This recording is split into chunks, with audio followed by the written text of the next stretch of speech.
So when we started Same, we had like this really big issue of putting out high quality work for very little money.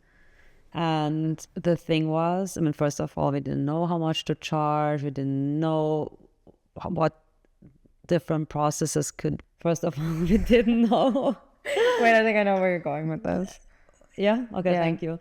First of all, we didn't know what to charge. We didn't know the different processes with different clients. We were just kind of like inexperienced. Yeah. To put it simply. Bluntly. Yeah, to put it bluntly, we were inexperienced. And I think for that time, it was fine what we asked for. No, it was still too low, to be fair. It was still too low, actually. Yeah, because what we did and what we're going to talk about in this episode is that we were underbidding and over delivering. Yeah, which such a there's a balance. Yeah, exactly. Because I feel like, and it's something I also said in the course, I actually recommended doing that, but to a certain extent. So you should still be compensated for your work. Obviously, don't do anything for free. But I feel like if you underbid to get a client that you maybe wouldn't get otherwise, because they see, oh, a good deal, and they see your work and your work is high quality, then you can get your foot in the door, and then you have that in your portfolio. And then based on that work that you now have in your portfolio, which was a low budget, but you made it look high budget because you put so much work into it, you don't need to tell the next client what the budget was. Yeah, but and then you get that in your portfolio, you show that to the next client, and then you can get more money because they've seen your high quality work. And you can be like, this costs this amount, which is like double what you got before. Yeah, but I think that's what happened to us. Yeah, but you need to know that actually you can get more money for this work. Yeah. So this is the kind of the thing, because, for example, we didn't know. I mean, we didn't really know. I mean, we thought that there is like more to get, but we didn't know how to. We didn't know how to ask for it. We didn't know how much it is exactly. There were a lot of things coming together. But one thing I know is that we always over-delivered. We always like went above and beyond. And that's where we kind of built resentment. Yeah. So that's also one of the consequences of undercharging and over-delivering, is that you start building resentment. And it's like unfair because you're getting paid what you asked for or what you agreed to. And you're doing the work you agreed to do, and that you're going above and beyond is also for your own benefit of putting it in your portfolio. So it's not just kind of a selfless act, like at the end of the day. And I think the difficult part there is that you recognize that you are way undercharging for this project. You get the own value out of it, putting it in the portfolio, and then try for the next project to get more money out of it. What happened to us was we kind of stayed in the same price segment for quite some time, and then started noticing, okay, we're building resentment. Why is this happening? We always we should be paid more for this, but we didn't ask for more. Yeah. So it was kind of like, bluntly stupid of us. Yeah, and I think that, we did realize it eventually, but I think that what happened to us, and I think this happens to a lot of people, is that I have a sense of responsibility. Yeah, for sure. That becomes my number one priority above what I'm being paid and what I'm being hired for. And then I feel like I know the client is only paying me this amount, and this is what they should get for that amount. But my sense of responsibility is telling me what they want, what they're getting for this amount is not going to be the solution they need. Yeah. So then going above and beyond to give them a product that's actually worth more than what they're paying me, because I know that that's what they need and that's going to bring them success. Philanthropist. It's a bit of a selfless act in that sense, because I feel this responsibility to create a product that's successful. And the thing is, some clients can't afford that at the stage that they come to us, and then they get the scoped down version, which works for a launch of their website, but they would have to come back to they would need multiple phases to get to what they actually want if they want to work with us. Yeah. And right, and that's how we do it now. Now we have like, here's your first phase option, which is like cutting out all this scope. And then here's your second phase option with the full scope. And that's then, this is the first budget, here's the second budget. And that's fair for everyone because they get the final product they want. We don't feel like we're being used. And everyone's happy at the end of the day. But we didn't know how to do that back then. Back then it was like, they actually need this in multiple phases, but They can't afford it. they can't want the afford it. project. But we want it to be the final product, one for our portfolio, and also because of the sense of responsibility to give them a product that they can actually work with and that's going to be successful for them. I don't know. It's The like sense a of lot of things coming together. Yeah, but the sense of responsibility voice in my head has gotten very quiet. Good Since for then. you. Yeah, since then, like since we changed our strategy about like scoping things out and also having the full understanding of the level of effort of things. Yeah, no, definitely. That got way better. So my sense of responsibility is now like, if they're not paying for me for it, they're not getting it. And you get what you paid for. Like I don't go into a Prada store if I don't know I can afford a Prada bag. If I can't afford a Prada bag, I'm not going to go there and expect them to give me one if I can't pay for it. And that's the same thing here. Like if you come to us and you want a website, the type of websites we do, like the quality with the full scope of the stuff we can do and the stuff you need, then there's going to be a price for that. And if you can't afford it, you cut the scope. So if I can't afford a Prada bag, maybe I'll just buy a little accessory from Prada, which is still Prada, but it's not a bag. Yeah, if your goal was to get anything from Prada, then that works. If not, then you have to go somewhere else. Yeah, then you go somewhere else and I go to, I don't know, something less expensive to get a bag. That's just how the world works. And it's not my responsibility to be a charity anymore. That's how I felt. I really felt like a charity. Yeah, we were kind of like a charity because, I mean, it's a bit of a double-edged sword because also at some point we kind of like put ourselves into those positions. And on the other hand, then there were people who were, of course, not everyone, but there were some, how do you say? Oh my God. Ausnutzen. Yeah, they use you. Yeah, they take advantage. Yeah, exactly. They take advantage of it, that you always give in. Like that's also one of the consequences of over-delivering. Over-delivering is that they will notice that you go above and beyond. And they will push and push and push.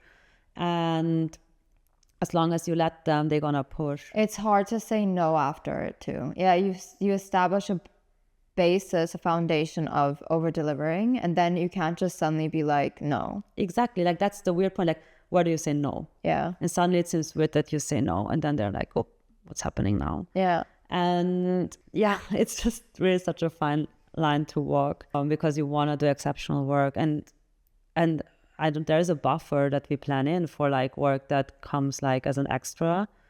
Like we really try to be like good service people and understanding, and there is extra scope that we do understand and we do like, okay, fine. But from here on, like the boundary is set right there. We say, okay, fine, but bam. Yeah. We stop right here. So if you want more, if you want this, we're going to have to, I don't know, rescope it or whatever, but it's more like we are forthcoming and we do try to still be forthcoming, but at the same time we also put a boundary which we haven't done before.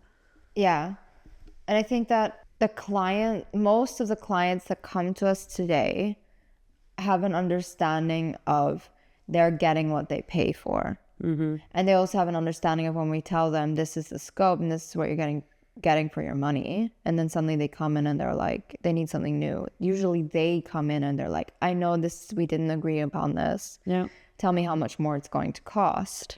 And those are the clients that you want. And I do think that one of the issues we had back then, where there were quite a few clients who did take advantage of us knowingly. Yeah, there was someone writing us I can say that, we're not name dropping anyways.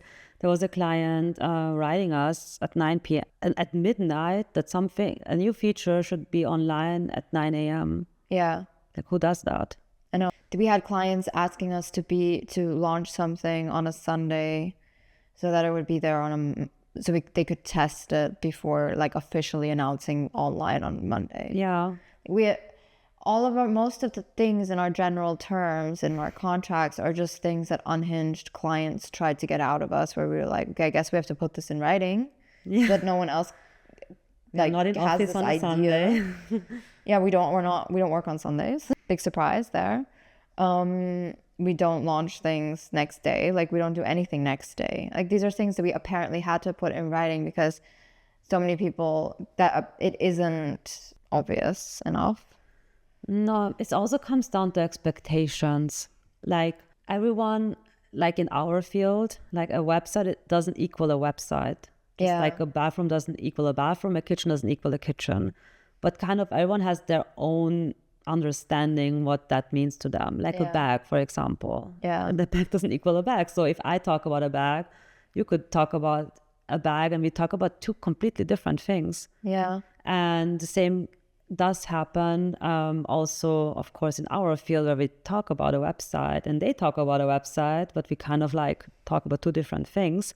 And at the beginning, we didn't notice that. Like we were like, okay, we're building this, but they had a Yeah. different understanding of what we're building. So suddenly in the middle of the project, we are like having this dispute or like this, yeah, just this huge misunderstanding of what we're doing here.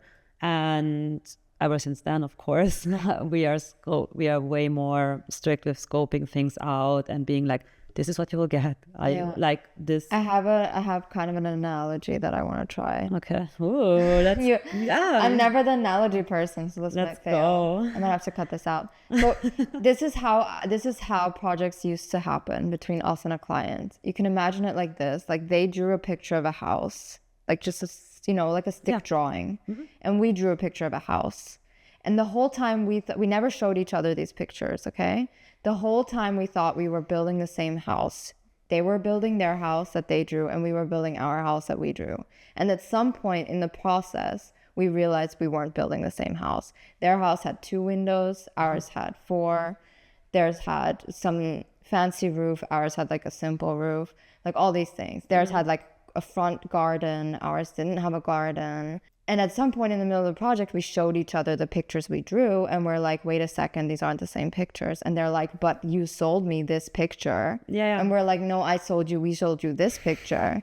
And they're like, but that's not what we thought we were buying. We were like, well, this is what we were selling you. And then we're like, what do we do now? Yeah, that was such a shitty situation because none of us was actually wrong. Yeah, no one was wrong and no one was right at the same time. Yeah. And we're just at like this standstill where we're like, okay, what do we do now? Because the budget has been used up, basically. Yeah. We're feeling resentful because we've already gone above and beyond. Yeah. We've already built them this house, and they're like, oh, but it's missing the fancy roof. And then we're like, but the fancy roof was never part of the budget. And then, like we're having these stupid conversations. And had we just drawn the picture together, or at least showed each other the pictures at the beginning, then we can have discussions like, no, this isn't included, this isn't included. Yeah. We're going to have to do this roof, not that roof. Had we done that at the beginning and not in the middle, it never would have been an issue. Yeah. Great analogy. I think it works. Thank you. Proud of myself. That should work. Yeah. Yeah. I think that was the main issue. Just misplaced expectations. And I think that's the main issue of any project that goes off the rails. Yeah, so I think the underbidding and then over-delivering creates false expectations. Moving forward after you've completed the project. Exactly. So it's like difficult to build long-term partnerships where you underbid yourself and overachieve, because that's what they're gonna be expecting moving from that. Yeah, because like if we go back to the house picture thing, let's say we built the garden in the middle because we're like, oh, okay, they wanted a garden, we didn't realize. But then it comes down to the fancy roof and suddenly we're like, no. And they're like, but you built the garden, which wasn't on your drawing. Why won't you do the roof that's on our drawing but not on yours? Yeah. Like that's where those discussions then become uncomfortable, because it's like you don't really have an answer why you drew the line at the garden and not at the roof. Yeah, it was where your boundaries are. It was like a gut feeling of your boundaries that you never communicated. Yeah. So the over-delivering, the problem with that is that you don't know where to draw the line. and that the line wasn't drawn initially, because if you did draw the line initially, you wouldn't have over delivered in the first place. Yeah. You would have delivered what the client paid for. Yeah. So you've gone beyond the line already, and then it's like, okay, but where do we draw it now? And then it becomes hard. Exactly. That's a really, really difficult issue. And it's still sometimes difficult because, I don't know, it's just such a fine line between you want to do what's best for the client, but you also need to look what's best for you. At the same time, is it a long-term partner?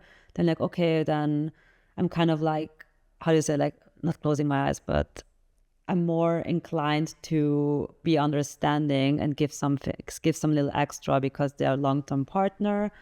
Like there's no general rule to this. Like, sure, you can be super strict. I think when in doubt, be super strict. Yeah, when in doubt, be super strict for sure. If you have experience and you start to have a feeling for people and who you are dealing with, like if you've been working with someone for a long time and you know they're not going to take advantage of you or try to disrespect your time, then you can give some extras and be like, we've been working together so long, like I'll just do this one little thing for you. Don't worry about it. Exactly. But always preface it with, usually I would charge for this, but considering we've been in business for I don't know how many years now, it's such a small thing. I'm giving it to you as a gift. Yeah. I think you should do things like that. I think that's nice. You know, back in the day when nothing was online and clients would come in for like meetings, you would also gift them things. You know, you'd have like a lunch ready for them, or like some kind of, you would take them out to dinner. You know, used to be a lot more of like courting your clients kind of stuff where you were like literally trying to keep them happy. I feel like that doesn't happen so much nowadays because everything's online.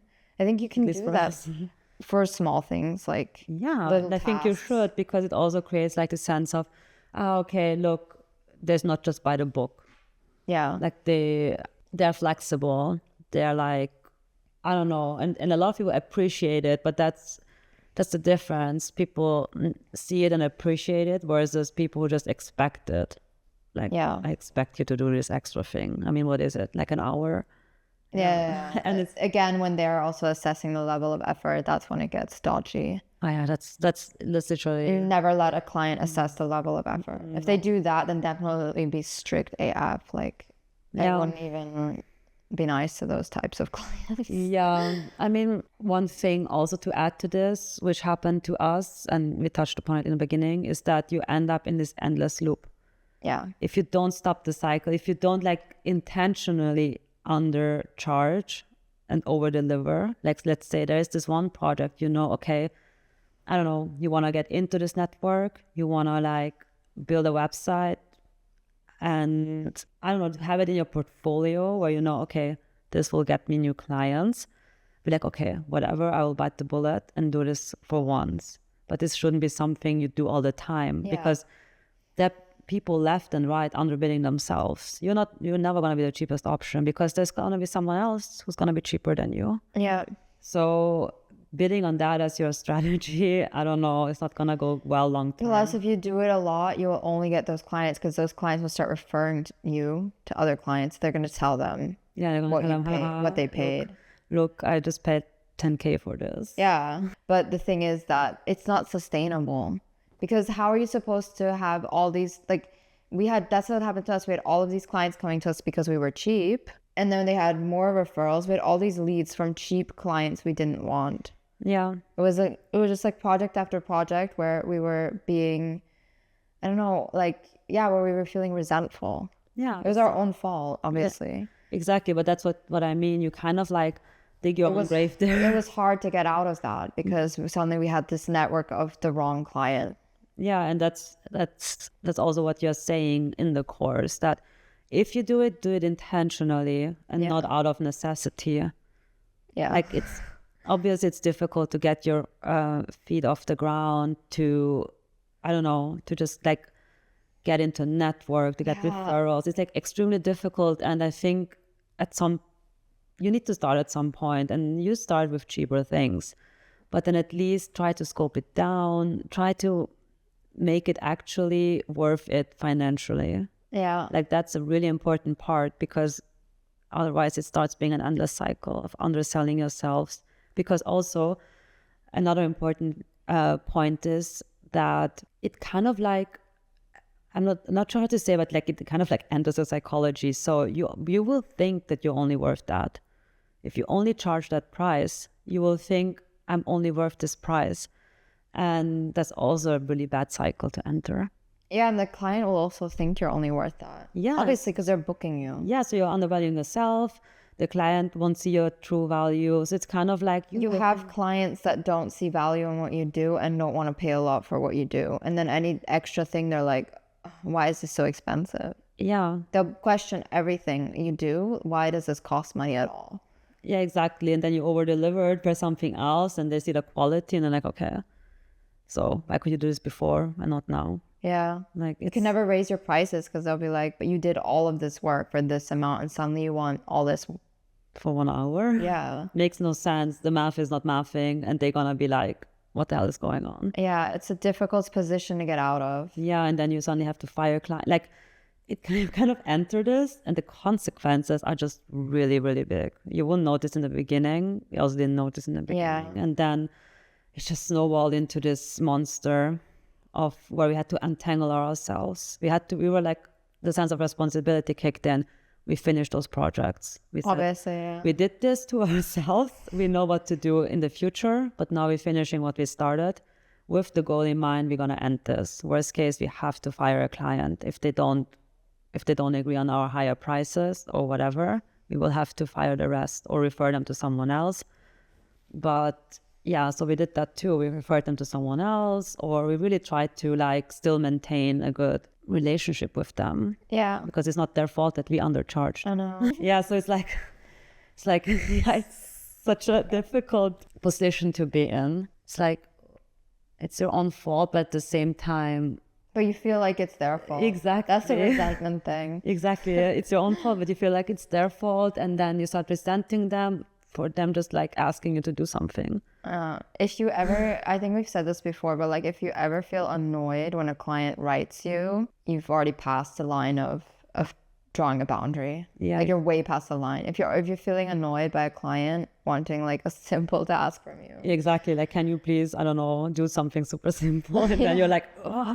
Because you're already way past your breaking point. Yeah. And then them asking is like the last straw. Exactly. So it's a bit of a journey, but start implementing boundaries as soon as you can. Yeah, don't over deliver unless it's intentional. Exactly. And for yourself. Yeah, like you understand that you're doing it for yourself. Like it's benefiting you in some way that it makes sense for you to over deliver. Don't do it for the client's benefit. Don't be a charity. Yeah.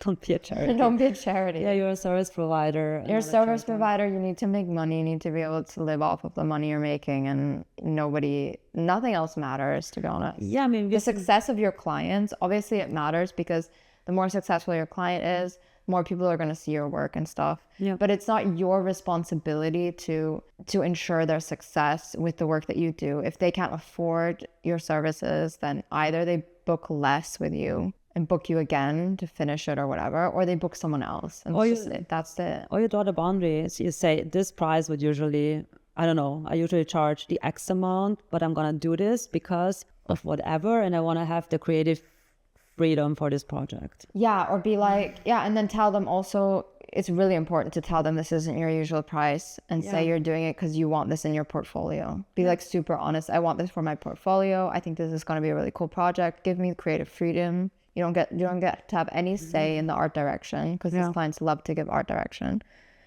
And then do something really, really cool for a low budget, and then don't tell anyone you did it for a low budget. Just be like, they paid me a lot for this. Yeah, or like when the next client knocks on your door, just ask them for the real price. Yeah. Yeah. This work costs this amount. Exactly. They don't need to know that you're special, I don't know, like a special contract or agreement, your special agreement that you had with the other client, because that's something that benefited you too. And yeah, this is like, I don't know, it's such a difficult topic, because it's like such a fine line between when to do something, when not to do something, and everyone has their own limits. Yeah, that's true. But I think it's something you gain with experience. That's why I said, like, when in doubt, just draw more boundaries than you think are necessary. Yeah. When in doubt, be more strict about scope. Yeah. When in doubt, really do the bare minimum for the amount you're being paid. Yeah. I think that one thing that also happened was that we thought we're going to lose the client if we don't say yes. Yeah. So that never happens. That never happens. It literally never happens because it would make no sense. Why would someone invest money in you just to drop you because you just said no to doing one small thing? Yeah. It doesn't make sense. Yeah. It takes a lot more. Like, because imagine you're building a house together and the house is like almost finished, and then they want you to remove one of the windows or like add another window. Yeah. And you're like, no. Yeah. Are they going to tear the house down and go to somebody else and have them fix it? No. They're going to just accept, okay, I guess I'll get the window done another time. On worst case, finish the project with you and then book someone else for the maintenance. Yeah, or finish it with you get paid for your work, and have someone else do the window. Yeah. Like, you might lose the client long term, yeah, but you're not going to lose them for the specific project. Yeah. Unless something really drastic happens and they hate you for some reason. Yeah. That can happen. But they're not going to hate you for saying no to something. No. If anything, they'll probably like you because they feel like you're serious. They respect you. Yeah, that's true. Yeah. Again, I think it's also about how you communicate it. It's about what boundaries were set in the beginning, what expectations were set in the beginning. So it all also comes down to that. So yeah, that's why I set the expectation right from the beginning. Exactly. I'm going to over-deliver here, but don't expect this ever again from me. Exactly. And then they know. And they might even be grateful. Like, oh my God, they're doing this for this price just for me. I would be. I know. I'd be like, wow, I'm so special. Exactly. Like, they're building this house for me. Okay, I don't really care about the fourth window. And if I feel so strongly about it, let's do it later for the OG price. Yeah. But yeah, telling you, it is such a difficult field. Service jobs is such a difficult field, like not just web design and development. Yeah, it's not very black and white. There's a lot of gray zones. Exactly. Like, oh, it depends on this and this and this and this. It always depends. Like, give me a budget. I don't know. I have to talk to you first. Like, I can't even name budgets because I'm like, okay, we need to talk about this. I really need to know what we're building here. Yeah, because the house is not a house. Exactly. Yeah. A website is not a website. Exactly. And that all depends. Yeah. On the requirements, on the expectations. On who you're working with. Who you're working with. You need to add a annoyance tag. Yeah. It's just extremely complex. Thank you for listening to this episode of Never Went to Business School. Don't forget to follow us here on Spotify. And if you enjoy our content, check out our YouTube channel for more educational videos and subscribe to our newsletter on Substack.